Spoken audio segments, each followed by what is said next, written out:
by Louisa May Alcott. Chapter 13, Goldilocks. After the last excitement, peace descended upon Plumfield, and reigned unbroken for several weeks. For the elder boys felt that the loss of Nan and Rob lay at their door, and all became so paternal in their care that they were rather wearying, while the little ones listened to Nan's recital of her perils so many times that they regarded being lost as the greatest ill humanity was heir to, and hardly dared to put their little noses outside the great gate, lest night should suddenly descend upon them, and ghostly black cows come looming through the dusk. "It is too good to last," said Mrs. Joe, for years of boy culture had taught her that such lulls were usually followed by outbreaks of some sort. And when less wise women would have thought that the boys had become confirmed saints, she prepared herself for a sudden eruption of the domestic volcano. One cause of this welcome calm was a visit from little Bess, whose parents lent her for a week while they were away with Grandpa Lawrence, who was poorly. The boys regarded Goldilocks as a mixture of child, angel, and fairy, for she was a lovely little creature, and the golden hair which she inherited from her blonde mamma enveloped her like a shining veil, behind which she smiled upon her worshippers when gracious, and hid herself when offended.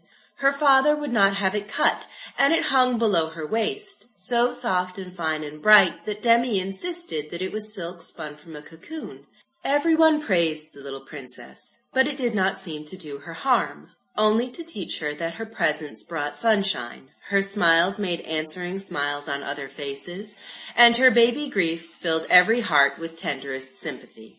Unconsciously, she did her young subjects more good than many a real sovereign, for her rule was very gentle, and her power was felt rather than seen. Her natural refinement made her dainty in all things, and had a good effect upon the careless lads about her. She would let no one touch her roughly or with unclean hands, and more soap was used during her visits than at any other time, because the boys considered it the highest honor to be allowed to carry her highness, and the deepest disgrace to be repulsed with the disdainful command, "Go away, dirty boy!"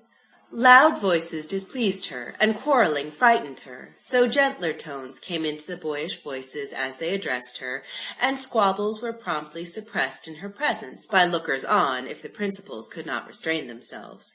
She liked to be waited on, and the biggest boys did her little errands without a murmur, while the small lads were her devoted slaves in all things. They begged to be allowed to draw her carriage, bear her berry basket, or pass her plate at table. No service was too humble, and Tommy and Ned came to blows before they could decide which should have the honor of blacking her little boots. Nan was especially benefited by a week in the society of a well-bred lady, though such a very small one, for Bess would look at her with a mixture of wonder and alarm in her great blue eyes when the hoydens screamed and romped, and she shrunk from her as if she thought her a sort of wild animal. Warm-hearted Nan felt this very much. She said at first, "Pooh, I don't care," but she did care, and was so hurt when Bess said, "I love my cousin best, 'tis she is twiet," that she shook poor Daisy till her teeth chattered in her head, and then fled to the barn to cry dismally. In that general refuge for perturbed spirits, she found comfort and good counsel from some source or other. Perhaps the swallows from their mud-built nests overhead twittered her a little lecture on the beauty of gentleness. However that might have been, she came out quite subdued, and carefully searched the orchard for a certain kind of early apple that Bess liked because it was sweet and small and rosy. Armed with this peace-offering, she approached the little princess and humbly presented it. To her great joy, it was graciously accepted, and when Daisy gave Nan a forgiving kiss, Bess did likewise, as if she felt that she had been too severe, and desired to apologize. After this, they played pleasantly together, and Nan enjoyed the royal favor for days. To be sure, she felt a little like a wild bird in a pretty cage at first, and occasionally had to slip out to stretch her wings in a long flight, or to sing at the top of her voice, where neither would disturb the plump turtle-dove Daisy, nor the dainty golden canary Bess. But it did her good, for seeing how everyone loved the little princess for her small graces and virtues, she began to imitate her, because Nan wanted much love, and tried hard to win it. Not a boy in the house but felt the pretty child's influence, and was improved by it without exactly knowing how or why, for babies can work miracles in the hearts that love them. Poor Billy found infinite satisfaction in staring at her, and though she did not like it, she permitted it without a frown, after she had been made to understand that he was not quite like the others, and on that account must be more kindly treated. Dick and Dolly overwhelmed her with willow whistles, the only thing they knew how to make, and she accepted but never used them. Rob served her like a little lover, and Teddy followed her like a pet dog. Jack she did not like, because he was afflicted with warts and had a harsh voice. Stuffy displeased her because he did not eat tidily, and George tried hard not to gobble, that he might not disgust the dainty little lady opposite. Ned was banished from court in utter disgrace when he was discovered tormenting some unhappy field mice. Goldilocks could never forget the sad spectacle, and retired behind her veil when he approached, waving him away with an imperious little hand, and crying in a tone of mingled grief and anger, "No, I tarn't love him. He tut the poor mouse's little tails off, and they queeked." Daisy promptly abdicated when Bess came, and took the humble post of chief cook, while Nan was first maid of honor. Emile was Chancellor of the Exchequer, and spent the public moneys lavishly in getting up spectacles that cost whole ninepences. Franz was Prime Minister, and directed her affairs of state, planned royal progresses through the kingdom, and kept foreign powers in order. Demi was her philosopher, and fared much better than such gentlemen usually do among crowned heads. Dan was her standing army, and defended her territories gallantly. Tommy was court fool, and Nat a tuneful Rizzio to this innocent little Mary. Uncle Fritz and Aunt Jo enjoyed this peaceful episode, and looked on at the pretty play in which the young folk unconsciously imitated their elders, without adding the tragedy that is so apt to spoil the dramas acted on the larger stage.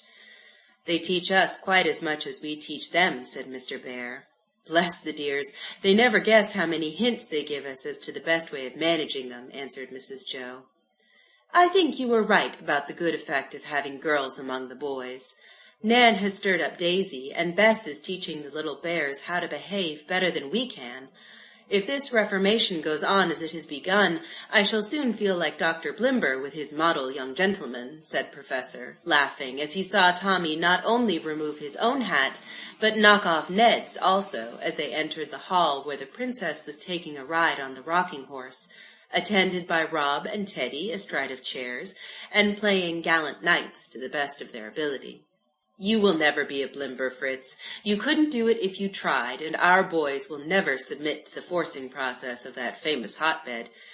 No fear that they will be too elegant. American boys like liberty too well. But good manners they cannot fail to have, if we give them the kindly spirit that shines through the simplest demeanor, making it courteous and cordial, like yours, my dear old boy."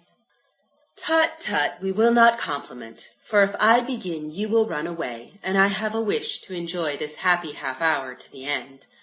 Yet Mr. Bear looked pleased with the compliment, for it was true, and Mrs. Jo felt that she had received the best her husband could give her, by saying that he found his truest rest and happiness in her society. To return to the children, "I have just had another proof of Goldilocks' good influence," said Mrs. Jo, drawing her chair nearer the sofa, where the professor lay resting after a long day's work in his various gardens. "Nan hates sewing, but for love of Bess has been toiling half the afternoon over a remarkable bag in which to present a dozen of our love apples to her idol when she goes. I praised her for it, and she said in her quick way, 'I like to sew for other people. It is stupid sewing for myself.' I took the hint, and shall give her some little shirts and aprons for Mrs. Carney's children. She is so generous, she will sew her fingers sore for them, and I shall not have to make a task of it." "But needlework is not a fashionable accomplishment, my dear." "Sorry for it. My girls shall learn all I can teach them about it. Even if they give up the Latin, algebra, and half a dozen ologies it is considered necessary for girls to muddle their poor brains over nowadays. Amy means to make Bess an accomplished woman, but the poor dear's mite of a forefinger has little pricks on it already, and her mother has several specimens of needlework which she values more than the clay bird without a bill that filled Laurie with such pride when Bess made it. I also have proof of the princess's power, said Mr. Bear, after he had watched Mrs. Joe sew on a button with an air of scorn for the whole system of fashionable education. Jack is so unwilling to be classed with Stuffy and Ned as distasteful to Bess, that he came to me a little while ago and asked me to touch his warts with caustic. I have often proposed it, and he never would consent, but now he bore the smart manfully, and consoles his present discomfort by hopes of future favour, when he can show her fastidious ladyship a smooth hand. Mrs. Bear laughed at the story, and just then Stuffy came in to ask if he might give Goldilocks some of the bonbons his mother had sent him. She is not allowed to eat sweeties, but if you like to give her the pretty box with the pink sugar rose in it, she would like it very much, said Mrs. Joe, unwilling to spoil this unusual piece of self-denial, for the fat boy seldom offered to share his sugar plums. Won't she eat it? I shouldn't like to make her sick, said Stuffy, eyeing the delicate sweetmeat lovingly, yet putting it into the box. Oh, no, she won't touch it if I tell her it is to look at, not to eat.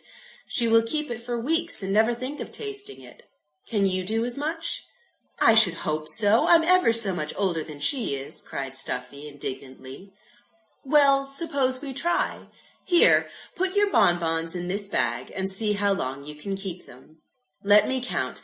2 hearts, 4 red fishes, 3 barley sugar horses, 9 almonds, and a dozen chocolate drops.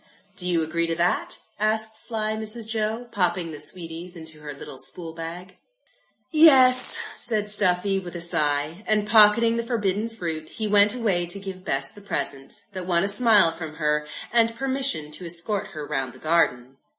Poor Stuffy's heart has really got the better of his stomach at last, and his efforts will be much encouraged by the rewards Bess gives him, said Mrs. Joe. Happy is the man who can put temptation in his pocket and learn self-denial from so sweet a little teacher, added Mr. Bear, as the children passed the window, Stuffy's fat face full of placid satisfaction, and Goldilocks surveying her sugar rose with polite interest, though she would have preferred a real flower with a pitty smell. When her father came to take her home, a universal wail arose, and the parting gifts showered upon her increased her luggage to such an extent that Mr. Lorry proposed having out the big wagon to take it into town. Everyone had given her something, and it was found difficult to pack white mice, cake, a parcel of shells, apples, a rabbit kicking violently in a bag, a large cabbage for his refreshment, a bottle of minnows, and a mammoth bouquet. The farewell scene was moving, for the princess sat upon the hall table surrounded by her subjects. She kissed her cousins and held out her hand to the other boys, who shook it gently with various soft speeches, for they were taught not to be ashamed of showing their emotions. Come again soon, little dear, whispered Dan, fastening his best green and gold beetle in her hat. Don't forget me, princess, whatever you do, said the engaging Tommy, taking a last stroke of the pretty hair. I am coming to your house next week, and then I shall see you, Bess, added Nat, as if he found consolation in the thought. Do shake hands now, cried Jack, offering a smooth paw. Here are 2 nice new ones to remember us by, said Dick and Dolly, presenting fresh whistles, quite unconscious that 7 old ones had been privately deposited in the kitchen stove. My little precious, I shall work you a bookmark right away, and you must keep it always, said Nan with a warm embrace. But of all the farewells, poor Billy's was the most pathetic, for the thought that she was really going became so unbearable that he cast himself down before her, hugging her little blue boots and blubbering despairingly, "Don't go away, oh, don't!" Goldilocks was so touched by this burst of feeling that she leaned over and, lifting the poor lad's head, said in her soft little voice, "Don't cry, poor Billy. I will tiss you and tum again soon." This promise consoled Billy, and he fell back beaming with pride at the unusual honor conferred upon him. Me too, clamored Dick and Dolly, feeling that their devotion deserved some return. The others looked as if they would like to join in the cry, and something in the kind, merry faces about her moved the princess to stretch out her arms and say with reckless condescension, "I will tiss everybody." Like a swarm of bees about a very sweet flower, the affectionate lads surrounded their pretty playmate and kissed her till she looked like a little rose, not roughly, but so enthusiastically that nothing but the crown of her hat was visible for a moment. Then her father rescued her, and she drove away still smiling and waving her hands, while the boys sat on the fence screaming like a flock of guinea fowls, "Come back, come back," till she was out of sight. They all missed her, and each dimly felt that he was better for having known a creature so lovely, delicate, and sweet, for little Bess appealed to the chivalrous instinct in them as something to love, admire, and protect with a tender sort of reverence. Many a man remembers some pretty child who has made a place in his heart and kept her memory alive by the simple magic of her innocence. These little men were just learning to feel this power and to love it for its gentle influence, not ashamed to let the small hand lead them, nor own their loyalty to womankind, even in the bud. End of chapter 13. Recording by Crowgirl, caracrow.blogspot.com.